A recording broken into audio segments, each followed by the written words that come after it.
Hey guys, what's up? Welcome to a new video, and in today's video I will show you 3 decks to play in solo duels this week. And since this week we have Thunderstorm and Orb of Water banned, I will show you some other decks. So this is the first deck I present to you. It's a Hermione Whizbang deck. The main combination of the deck is Incarcerous with Whizbang, obviously very strong combination. Does an insane amount of damage. And with that amount of damage that you do over time, you will just get your opponent down to 0 and win the game. Besides of that, we have like small cycle cards, also Niffler to just ramp up your MP faster, and obviously the dog. The dog is the only unit in Hermione and it's very strong because it gets reduced for every card that you play and is just very strong overall. Companions, we don't need to talk about it. It's Cassandra, first play, obviously very far in the back to give you more protection. You have Hermione, which ideally you play a Whizbang with her together and then Ron and as last for a full board clear. Well, you maybe can replace Ron with Hagrid. That's like, yeah, up to you, but yeah, those two options are available. Okay, here we have our second deck. It's actually one of my favorite decks. It's Nude Spam. It's pretty straightforward, not very hard to understand. So one card that is very neat in this deck and you cannot replace, it's the Ashwinder. It's unreplaceable because his special ability is that for each summon or spell card that you play, he spits like a small fire snake, and that small fire snake does a small AoE damage, so very effective against spiders, pixies and so on. Super strong. And then we also have the Opalai. Opalai also very good against spam decks, also good counter against locomotors if you combine it with Bombbox.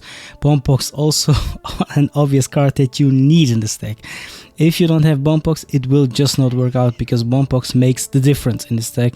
With all the small units, it's huge. A very good combination is also Bombbox with Centaur because he takes the bomb and he throws it to the other side of the board. So very strong, and it can kill, for example, enemy Cassandras if they are very far in the back. Super good. The book is there to, for example, counter an enemy Bombbox. Like, a lot of people play Bombbox actually, and I always try to immediately kill a Bombbox with my book. I think it's one of the best counters right now. And yeah, we also have Confringo. Confringo is just a very good spell against a lot of units, but to be honest, a lot of people play it wrongly. So you should not play Confringo while the enemy units run towards you. You should play Confringo once they're still. For example, if they are very close to you and they don't walk anymore, because then Confringo does the most damage. Canarded Companions, Twins, pretty straightforward, very strong card, fits very well in Nude deck. McGonagall, okay, if you don't have it, you can just put another card in it, I don't know, for example, Cassandra. But yeah, she's very strong, especially with Nude, because you have a lot of 1 MP cards because of his ability, so it works really well with McGonagall. And last card, Ron. I don't need to introduce him. He's a very good full board clear and he can totally change the game in a matter of seconds. And now we come to the last deck, and it's probably the most annoying one. I know it. A lot of you hate X, but a lot of you also love it, and it is in fact one of the strongest decks. So your deck is not only like the egg, but there are other cards, but I will just explain it. So the ability of Neville is if he doesn't attack an enemy unit, he can heal close by units, which is very strong. And that's why, for example, we also have like Kevin as a first companion, because you play Kevin and he can make the heal overall better from Neville, so that the heal is even stronger on the units if Kevin manages to pull off his full ability. Cassandra, well, it's a very good defense, you know, very annoying to deal with, especially with Neville, because you heal the units always up. Also Cassandra, yes, very strong. And then the last one, Daniel as last. Daniel will give you a final push if needed, and for example, the combination of Egg with Daniel can be crucial and totally switch up the game.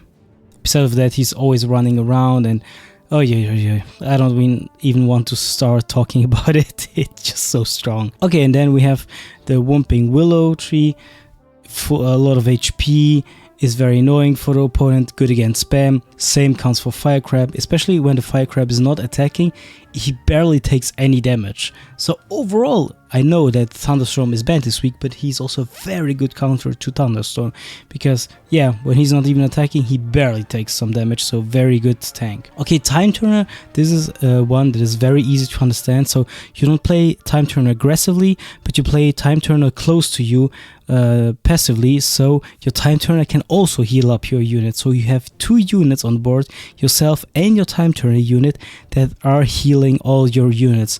And that's why it is so hard for the enemy to deal with all of your stuff.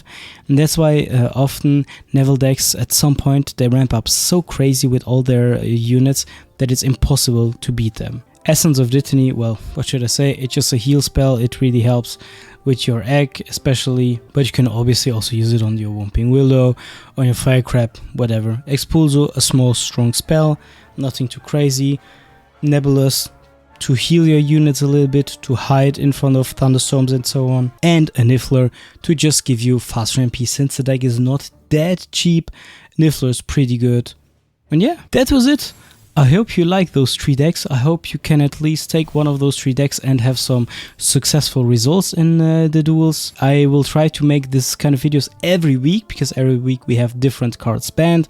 So I think we need to adapt a little bit to the meta. On the side note, I didn't put a Locomotor deck on purpose here on the list, because most of you, or a lot of you, play Locomotors either way, so I tried to change things a little bit up and show you some other decks that are without Locomotor. I hope you like it. I hope it's fine for everyone. Yeah, feel free to leave down in the comment section below what do you think about those kind of videos. I hope you liked it. And yeah, I would say this is it. See you on the next video. Bye bye.